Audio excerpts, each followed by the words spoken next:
होने जा रही है। प्रभु आपकी अगुवाई करेंगे, सुरक्षा देंगे। अगर कर्ज जीवन देंगे, डिप्रेशन का बंधन टूटेगा। बीमार है, बीमारी के बंधन टूटेगा, क्योंकि यीशु मसीह ने आपके लिए कोड़े खाए। यीशु मसीह के कोड़े खाने से हम चंगे हो चुके हैं, ये वचन कहता है।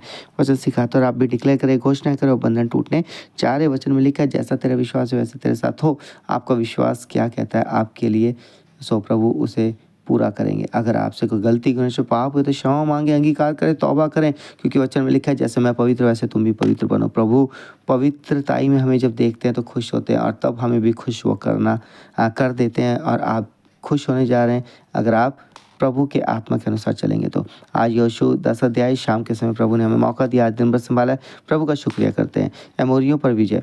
जब यरूशलेम के राजा अदोनीसेदेक ने सुना कि यहोशू ने एक को ले लिया और उसका सत्यानाश कर डाला, और जैसा उसने यरीहो और उसके राजा से किया था वैसा ही ए और उसके राजा से भी किया है। और यह भी सुना कि गिबोन के निवासियों ने इसराइलियों से मेल किया और उनके बीच रहने लगे, तब वे बहुत डर गए। और गिबोन बड़ा नगर वरन राजनगर के तुल्य और ए से बड़ा था, और उसके सब निवासी शूरवीर थे। इसलिए यरूशलेम के राजा अदोनीसेदेक ने हेब्रोन के राजा होहाम, यमूरत के राजा पीराम, लाकीश के राजा यापी और एग्लोन के राजा तबीर के पास ये कहला भेजा, मेरे पास आकर मेरी सहायता करो और चलो हम गिबोन को मारें, क्योंकि उसने यहोशू और इसराइली से मेल कर लिया है।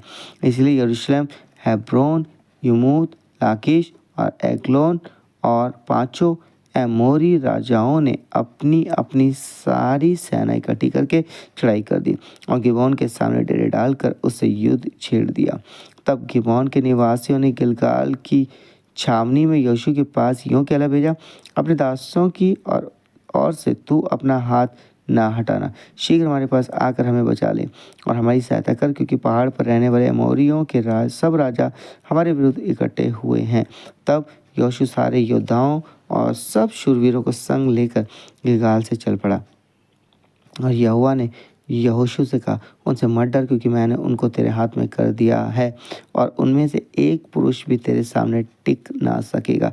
तब यहोशू रातों रात गिलगाल से जाकर एकाएक उन पर टूट पड़ा। तब यहोवा ने ऐसा किया कि वह इसराइलियों से घबरा गए और इसराइलियों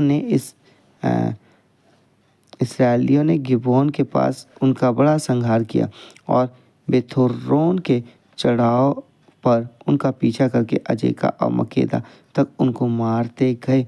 फिर जब वे इसराइलियों के सामने से भागकर बेथोरोन की उतराई पर आए, तब अजेका पहुंचने तक यहोवा ने आकाश से बड़े बड़े पत्थर उन पर बरसाए और वे मर गए।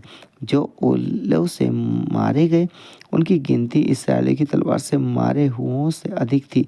उस समय अर्थात जिस दिन यहोवा ने एमोरियों और इसराइलियों के वश में कर दिया, उस दिन यहोशू ने यहोवा से इसराइलियों के देखते इस प्रकार कहा, हे सूर्य तू गिबोन पर और चंद्रमा तू अय्यालोन की तराई के ऊपर थमा रहे।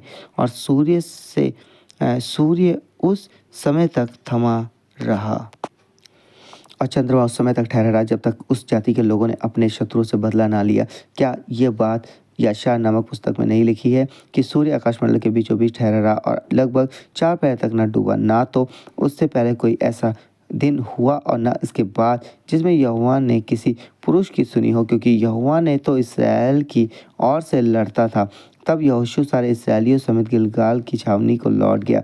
एमोरियों के 5 राजाओं का बंदी बनाए जाना, वह 5 राजा भागकर मकेदा के पास की गुफा में जा छिपे। तब यहोशू को यह समाचार मिला, 5 राजा मकेदा के पास की गुफा में छिपे हुए हमें मिले हैं। यहोशू ने कहा, गुफा के मुंह पर बड़े बड़े पत्थर लुढ़काकर उनकी देखभाल के लिए मनुष्यों को उनके पास बैठा दो, परंतु तुम मत ठहरो, अपने शत्रुओं का पीछा करके उनमें से जो जो पिछड़ गए हैं उनको मार डालो, उन्हें अपने अपने नगर में प्रवेश करने का अवसर ना दो, क्योंकि तुम्हारे परमेश्वर यहोवा ने उनको तुम्हारे हाथ में कर दिया है। तब जब यहोशू और इसराइली उनका संहार करके उन्हें नष्ट कर चुके और उनमें से जो बच गए वे अपने अपने गढ़ वाले नगरों में घुस गए, तब सब लोग मकेदा की छावनी को यहोशू के पास कुछ शेम से ले लौट आए और इसराइलियों के विरुद्ध किसी ने जीभ तक ना हिलाई। तब यहोशू ने आज्ञा दी, गुफा का मुंह खोलकर उन 5 राजाओं को मेरे पास निकाल ले आओ।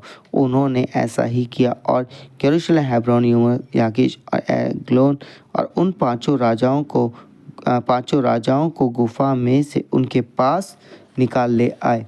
जब वह उन राजाओं को यहोशू के पास निकाल ले आए, तब यहोशू ने इस्राएल के सब पुरुषों को बुलाकर अपने साथ चलने वाले योद्धाओं के प्रधानों से कहा, निकट आकर अपने अपने पाँव इन राजाओं की गर्दनों पर रखो। और उन्होंने निकट जाकर अपने अपने पाँव उनकी गर्दनों पर रखे। तब यहोशू ने उनसे कहा, डरो मत और न तुम्हारा मन कच्चा हो, हियाव बांध कर दृढ़ हो, क्योंकि यहोवा तुम्हारे सब शत्रुओं से जिनसे तुम लड़ने वाले हो ऐसा ही करेगा। इसके बाद यहोशू ने उनको मरवा डाला और 5 वृक्षों पर लटका दिया, और वे सांझ तक उन वृक्षों पर लटके रहे। सूर्य डूबते डूबते यहोशू से आगे पाकर लोगों ने उन्हें उन वृक्षों पर से उतार के उसी गुफा में जहाँ वे छिप गए थे डाल दिया, और उस गुफा के मुंह पर बड़े बड़े पत्थर रख दिए। वे आज तक वहीं रखे हुए हैं।